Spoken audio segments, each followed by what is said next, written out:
नमस्कार, live series देख रहे हैं आप। एक खबर हमने आपको दिखाई थी कि किस तरह से जो सहरसा के विधायक हैं, साथ ही साथ इंडियन एक्सक्लूसिव पार्टी के राष्ट्रीय अध्यक्ष भी हैं आईपी गुप्ता, वह तेजस्वी यादव को छोड़कर हैदराबाद निकल जाते हैं। हैदराबाद में मौका होता है AIMIM के जो बिहार में जीते हुए विधायक हैं उसके सम्मान समारोह का।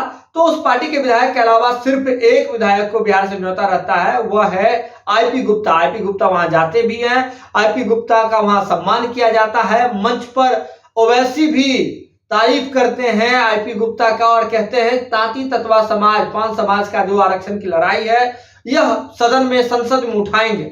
वहीं लगे हाथ आईपी गुप्ता भी यह कह देते हैं कि बिहार की राजनीति बिना ओवैसी के संभव नहीं है। उस समय इस खबर को यह देखा जा रहा था कि तेजस्वी यादव को झटका मिला है, लेकिन अब आपको बता दें कि जो राजनीतिक गलियारों से खबर चल करके आ रही है उसके मुताबिक यह दूत तेजस्वी यादव का ही भेजा हुआ था। जी हाँ, आपको बता दें कि बिहार में आने वाले समय में राज्यसभा का चुनाव है। दरअसल बिहार विधानसभा चुनाव 2025 में तेजस्वी यादव बहुत अधिक करामात नहीं कर पाए, जितनी उम्मीद थी उससे बिल्कुल उलट हो गया और पूरी महागठबंधन 35 सीटों पर आकर के सिमट गई। और ऐसे में अब आपको बता दें कि राज्यसभा का भी चुनाव होना है, मार्च में भी चुनाव होना है राज्यसभा का। और बिहार विधानसभा में जो सीटों की संख्या है उसके मुताबिक 41 विधायक लगते हैं एक राज्यसभा सीट को निकालने के लिए। तो कुल 5 राज्यसभा की सीटें हैं और ऐसे में अब आपको बता दें कि जो एनडीए को जो विधायकों का जो आंकड़ा है 202 का, उसके मुताबिक 4 सीटें तो आराम से एनडीए के पास चली जा रही है, लेकिन जो 5वां सीट है उसके लिए रस्साकसी हो रही है और यहीं पर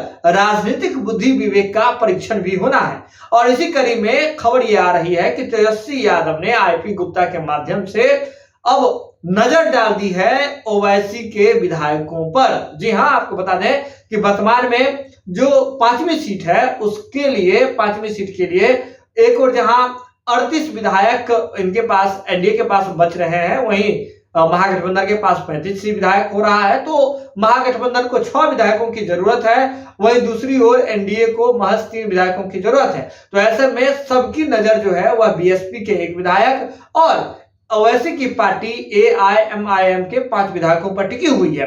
तो खबर यह आ रही है कि तेजस्वी यादव ने आईपी गुप्ता के माध्यम से ओवैसी को मनाने की कोशिश की है कि राज्यसभा के चुनाव के दौरान ओवैसी की पार्टी यानी कि AIMIM के जो विधायक हैं वह महागठबंधन को समर्थन दे दे, महागठबंधन के उम्मीदवार को जो है वह समर्थन दे दे। वहीं बीएसपी के जो चीफ है मायावती जी, उनसे भी बातचीत हो रही है। तो लेकिन अभी तक कहीं से भी ग्रीन सिग्नल मिलने की बात सामने नहीं आई है। भीतरखाने में जो कुछ भी हुआ हो, राजनीति में बहुत कुछ जो है सामने नहीं आता है, लेकिन बड़ी बात यह है कि तेजस्वी यादव ने पूरी पुरजोर कोशिश कर ली है, क्योंकि यह नाक का भी विषय है, इज्जत का भी विषय है तेजस्वी यादव के लिए कि आईपी गुप्ता के माध्यम से ही सही लेकिन ओवैसी को मनाया जाए। आपको याद होगा 2025 के बिहार विधानसभा चुनाव से पहले का वक्त किस तरह से ओवैसी की पार्टी AIMIM के बिहार प्रदेश अध्यक्ष हैं, वह लगातार मीडिया के सामने आकर के कह रहे थे, पत्र लिखा था उन्होंने तेजस्वी यादव को, लालू यादव को, कि महागठबंधन में ओवैसी की पार्टी को शामिल कर लीजिए, नहीं करते हैं तो खामियाजा भुगतना पड़ सकता है। तो लेकिन तेजस्वी यादव वह उस समय बात नहीं माने थे। इस बात की चर्चा आईपी गुप्ता भी कहते हुए दिखाई दिए थे हैदराबाद से।